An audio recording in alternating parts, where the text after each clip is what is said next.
All of you, myself Dr. Mahesh Kumar Garg, Assistant Professor in Sociology, Government College Saputra, District Karoli, Rajasthan, India. प्रिय विद्यार्थियों, आज हम BA प्रथम वर्ष के प्रथम प्रश्न पत्र के सामाजिक स्तरीकरण के टॉपिक का अध्ययन कर रहे हैं।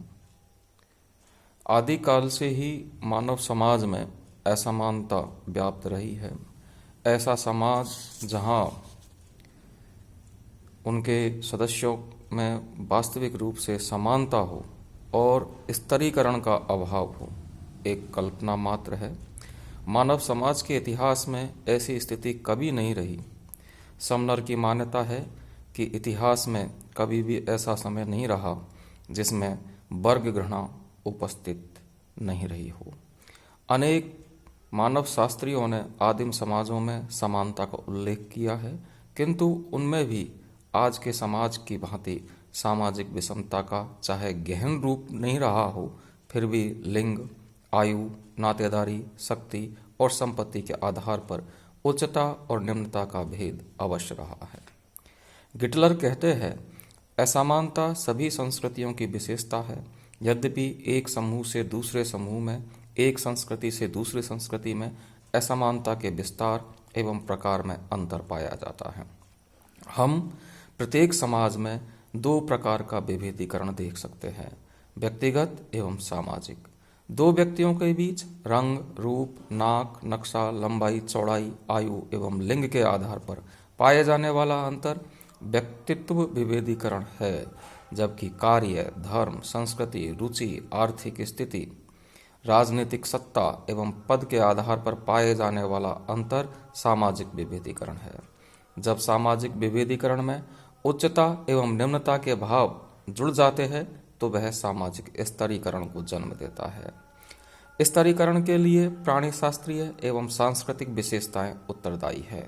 मानव की सभ्यता एवं समाज के विकास के साथ साथ सामाजिक असमानता बढ़ती गई है और मानव समाज और उच्च और निम्न स्तरों में विभाजित होता गया। समाज में व्याप्त उच्चता और निम्नता की स्थिति को ही हम सामाजिक स्तरीकरण कहते हैं। अन्य शब्दों में स्तरीकरण समाज के समूहों एवं सदस्यों के विभिन्न स्तरों में बंटने की प्रक्रिया है।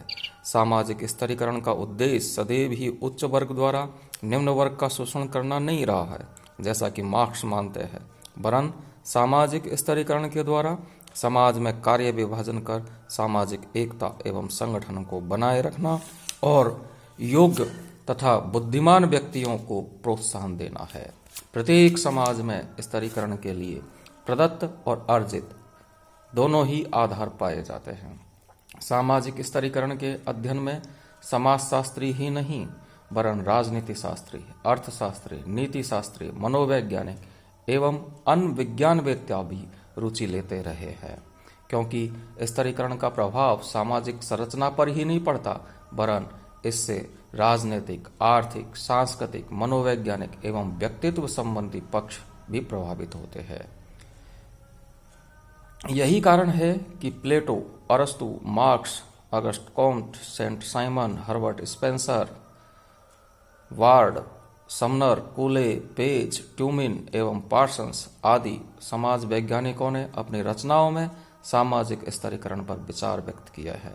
किंतु सामाजिक स्तरीकरण का वैज्ञानिक अध्ययन अमेरिका में वर्तमान शताब्दी के छठे दशक से प्रारंभ हुआ और 1957 में इसे विश्वविद्यालय स्तर पर एक विषय के रूप में पढ़ाए जाने लगा।